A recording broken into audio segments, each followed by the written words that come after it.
In today's You Ask, I Answer, Kerry asks, how do you choose data science software or a data science platform if you're not already a data science expert? My company is evaluating some vendors and I'm not sure what to ask.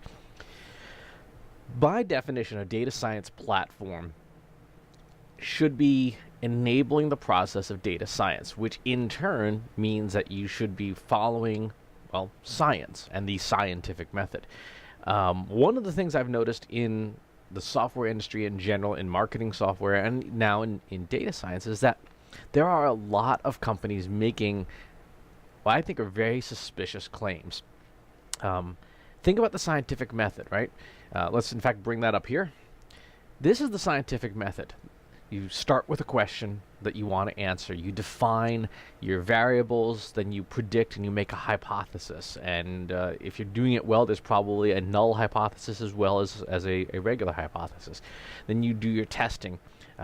You collect your data, you analyze it, you refine it, you observe the prediction in an action, the hypothesis in action, if it was valid, and you start the process all over again. That's the scientific method. It is centuries old, and it is the way to do any form of science, but especially data science. And one of the things I think is especially problematic is you have a whole bunch of people now who are taking these sort of crash courses in data science, and they're learning the tools, which is important, and they're learning a lot of the concepts that people didn't learn in school, like statistics and such. But they're not learning it from a scientific perspective. They're learning it from a very narrow, purpose-built perspective. Hey, you want to learn data science? Here's you're going to learn just bioinformatics, or just marketing, or just operations, or just finance, and not the scientific method. Be very suspicious of any vendor that is advertising that their platform just gives you magic answers, right? Their platform doesn't go through the rigor of science, right? It is one thing to automate some laborious pieces of work. When you're doing, for example, exploratory data analysis, and you need a tool to help summarize your data set, totally makes sense to have a machine do that, to go through and do all the standard observations, how many missing variables, mean, median, mode, all that stuff. Total sense. So automating laborious work, okay. If the vendor's saying, hey, let's skip, you can skip these processes and go right to your answers. Nope. It does not work like that. Can you imagine like a kitchen stand mixer or an appliance maker of kitchen stand mixers and various kitchen appliances saying, hey, in the baking process, you can just skip mixing. Our appliance is so magic, it'll just make the bread for you. You don't need to mix. Yes, there are such things as no-mix breads, but they're not very good. A kitchen stand mixer helps you with the laborious chore of the mixing process, right? It's not fun to sit there with a whisk and do that for 20 minutes, but it doesn't tell you you can skip the process of mixing. You cannot skip that step.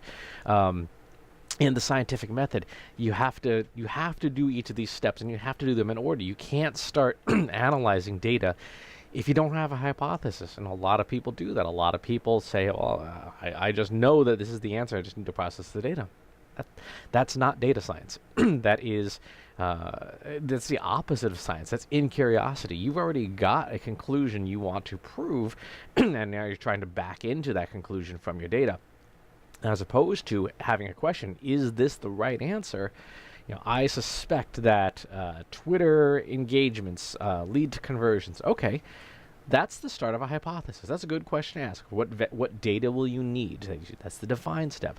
You make a prediction. I predict that Twitter engagements lead to conversions. And then you can go and test and collect and analyze and refine and observe. That's science. It's not even data science. That's just science. The second thing to be cautious of, especially with vendors, is a platform that claims to do it all.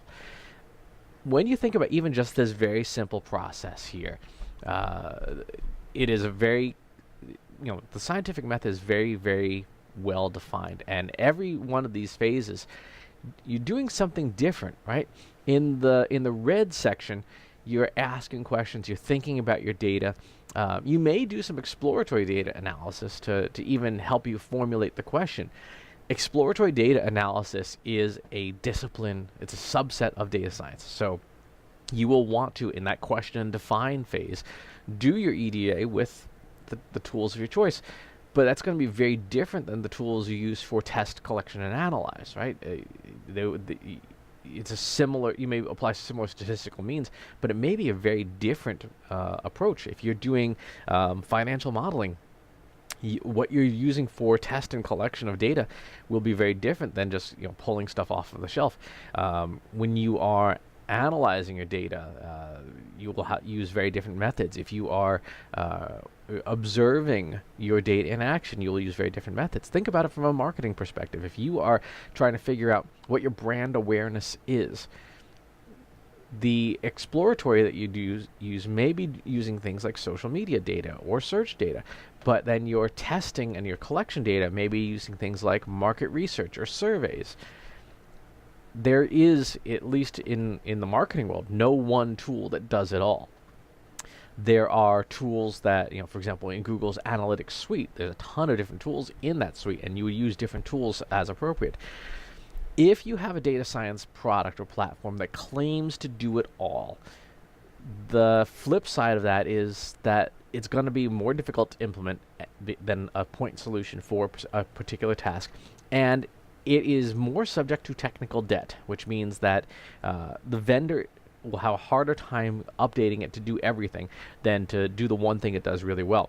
And if your vendor doesn't keep up, then you accumulate that technical debt in your organization, and it becomes very, very difficult to adapt to whatever the next thing is. So if you are today doing very, very basic linear regression modeling, it will be very difficult for you to switch over to, say, TensorFlow and doing neural network modeling if your vendor doesn't have that flexibility. Personally, I put a lot more value into learning software like R or Python and services like that. Yes, it's a bit like, going back to the cake example, it's a bit like learning how to make a cake by forging your own pans in your backyard iron forge and building your own oven and stuff. It's not for everybody, but you will learn how everything works.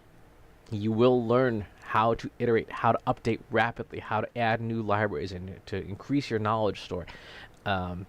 And it allows you to keep your technical debt to a minimum because you're always keeping things up to date. You're maintaining your own code. As when you become a software developer, obviously that poses a different set of challenges than buying something off the shelf. But if you are concerned about choosing a wrong vendor, particularly if something is very high risk or is a significant undertaking, that you may want to explore the route of building it yourself. Because chances are, especially if you're not familiar with data science right now, there are requirements in the requirements gathering process that you're not going that you will uncover later on down the road in the project. Oh, we should have asked about that. And now the vendor you selected doesn't have that. Whereas if you're learning how to code, you're like, all right, we need to code that into the thing as well.